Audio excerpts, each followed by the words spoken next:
Okay, Matthew 11.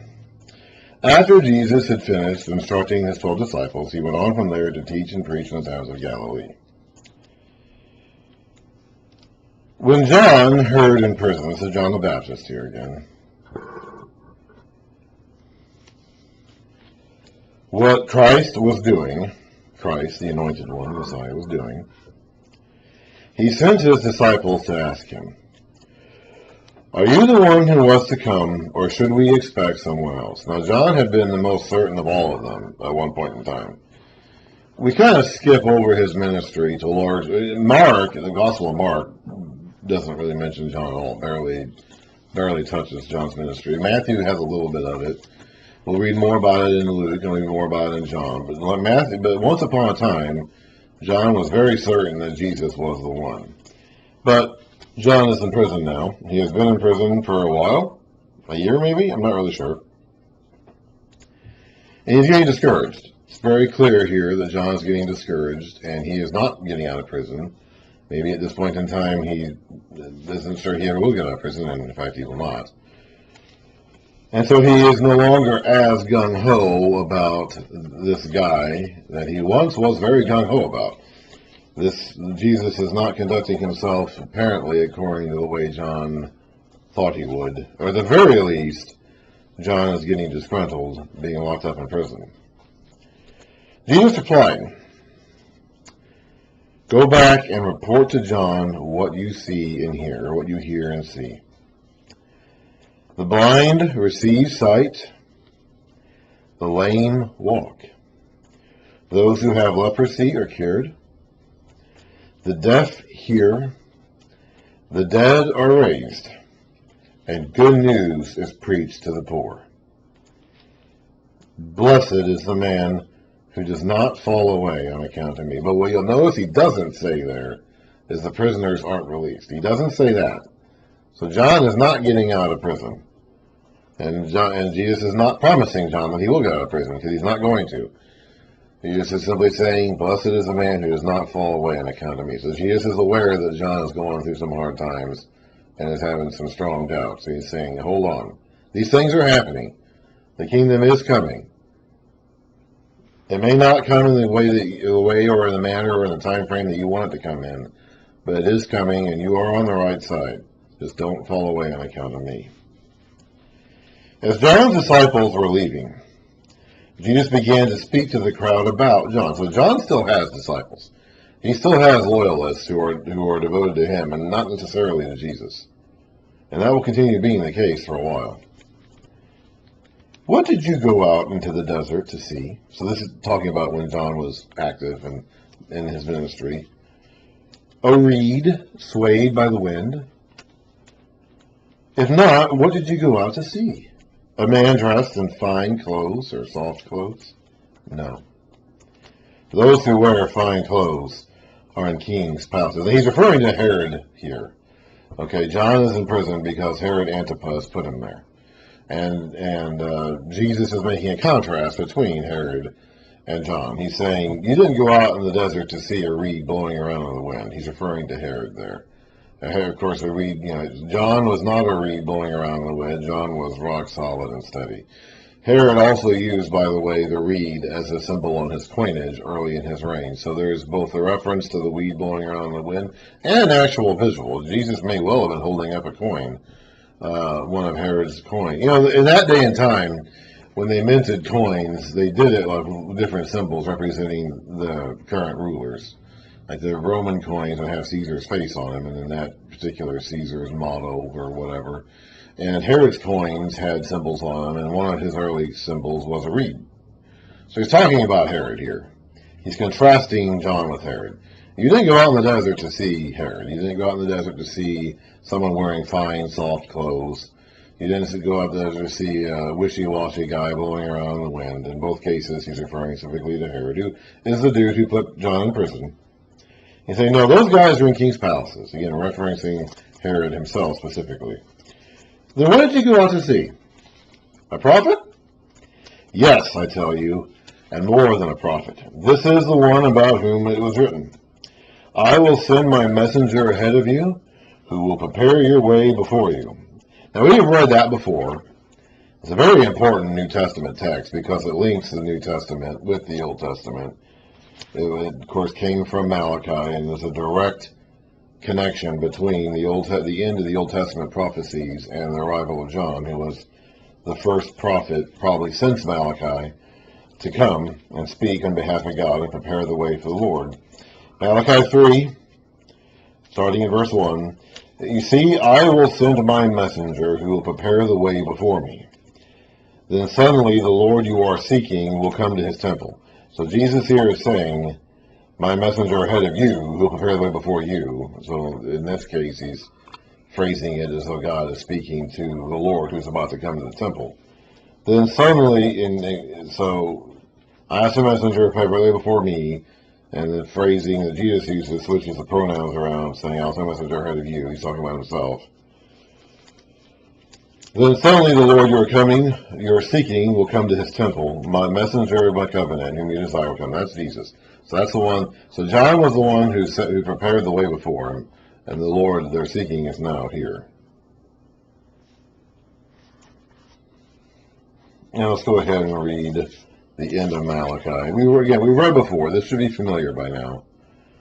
At the very end of Malachi, see, I will send you the prophet Elijah before that great and dreadful day of the Lord comes. He will turn the hearts of the fathers to their children, and the hearts of the children to their fathers. So he will get the nation ready to repent and listen before the great and terrible day of the Lord. Or else I will come and strike the land with a curse. So two references in the last two chapters of Malachi, which is the last prophet to speak before the close of the Old Testament, the last prophet to speak before John himself comes along, as in the wilderness, preparing the way.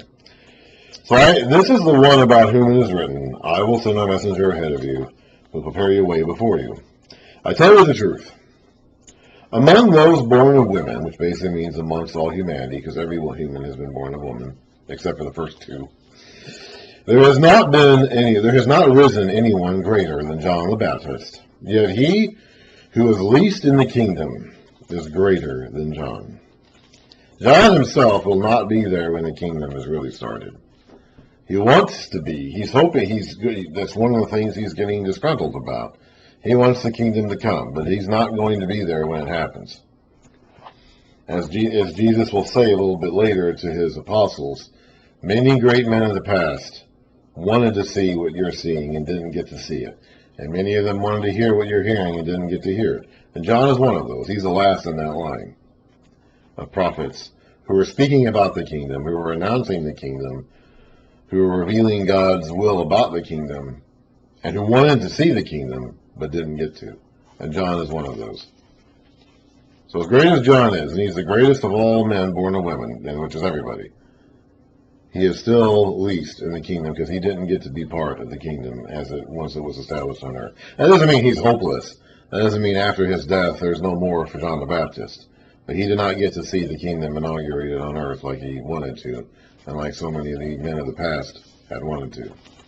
From the days of John the Baptist until now, the kingdom of heaven has been forcefully advancing, and forceful men lay hold of it. I am not entirely certain what he's referring to here, or I'm not a Greek linguistic expert.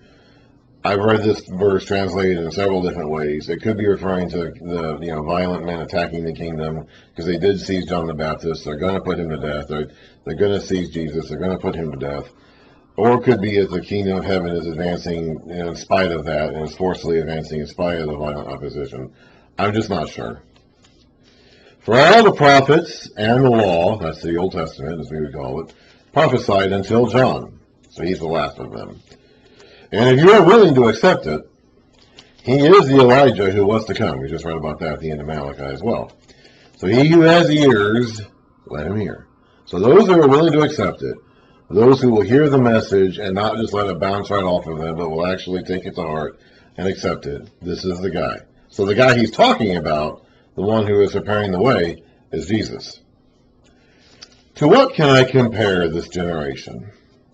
They are like children among the marketplaces, or sitting in the marketplaces, and calling out to others, we played the flute for you, but you didn't dance.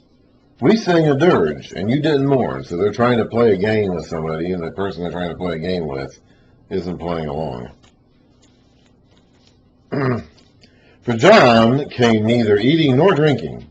He was an ascetic. He practiced a very harsh lifestyle. Right about that. And they say he has a demon. No one wants to do that. You can only do that if you're crazy.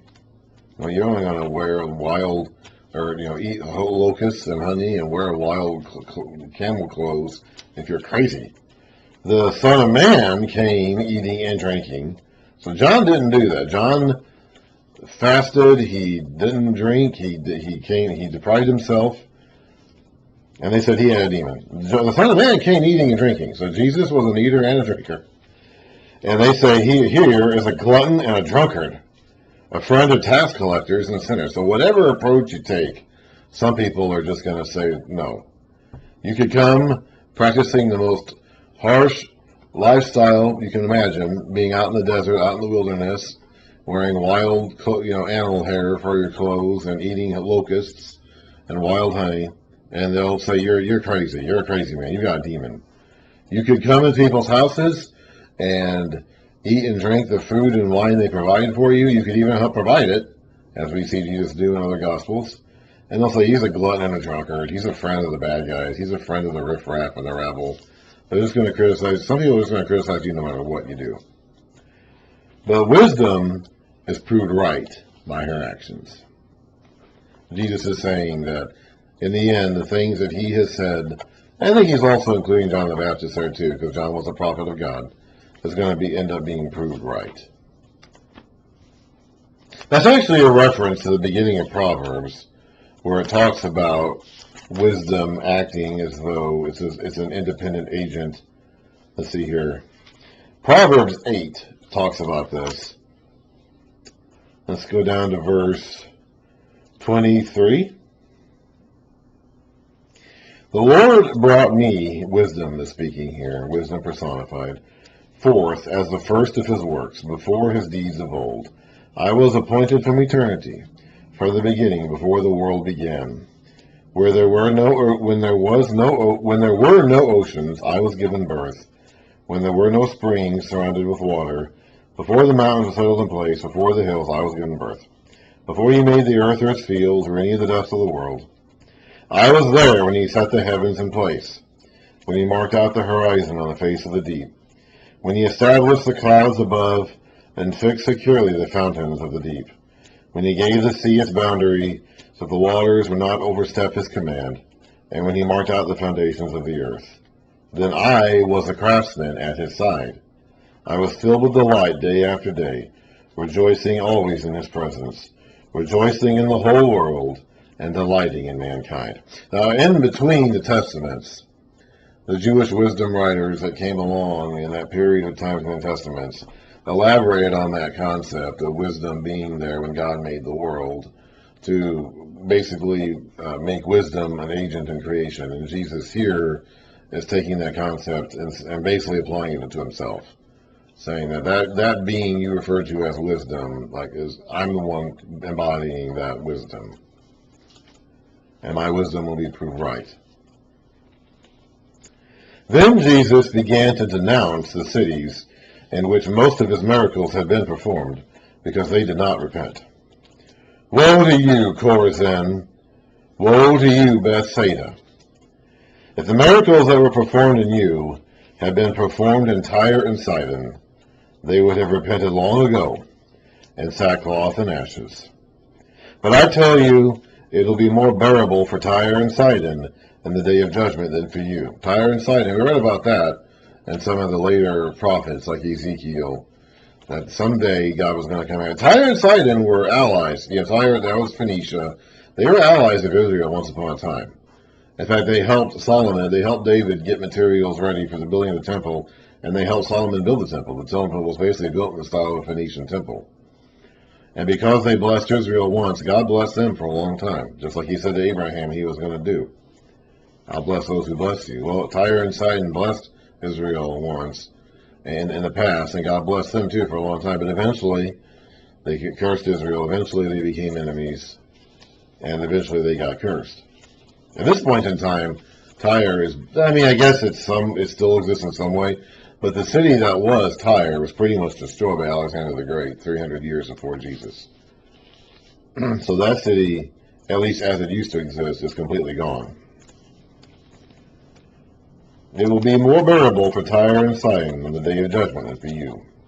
And you, Capernaum, that's the town that Jesus was using as his headquarters during his ministry. He moved in there. That was his town. Will you be lifted up to the skies? No. You will go down to the depths, or Greek Hades. If the miracles that were performed in you had been performed in Sodom, it would have remained to this day. But I tell you that it will be more bearable for Sodom on the day of judgment than for you. He's saying that those people in Sodom were judged for their wickedness. And that's true, they were. But they had not had the testimony and the ministry performed in front of them that these cities have. If they had, those people would have repented. Now, that's not to excuse them for engaging in the evil acts that they engaged in. The human consciousness that God puts in all of us, by virtue of us being made in the image of God, should have told them not to do some of the things they ended up doing and engaging in. But they didn't have the ministry or the miracles or the testimony in front of them that these cities have had, with Jesus right there in their midst. You can't get more privileged in terms of revelation from God than literally having Jesus take up residence in your town and make that his base of operations during his ministry on earth. And if that's not enough for you, nothing will be. Nothing will be. At that time, Jesus said, I praise you, Father, Lord of heaven and earth, because you have hidden these things from the wise and the learned, and you have revealed them to the children. So not the smart people, the people who claim to be smart, the people who claim to be wise, the people who claim to be educated and sophisticated. Those aren't the people who are going to get the message. Yes, Father, for this was your good pleasure. Paul will say in Corinthians, actually, let's go ahead and take a look at it.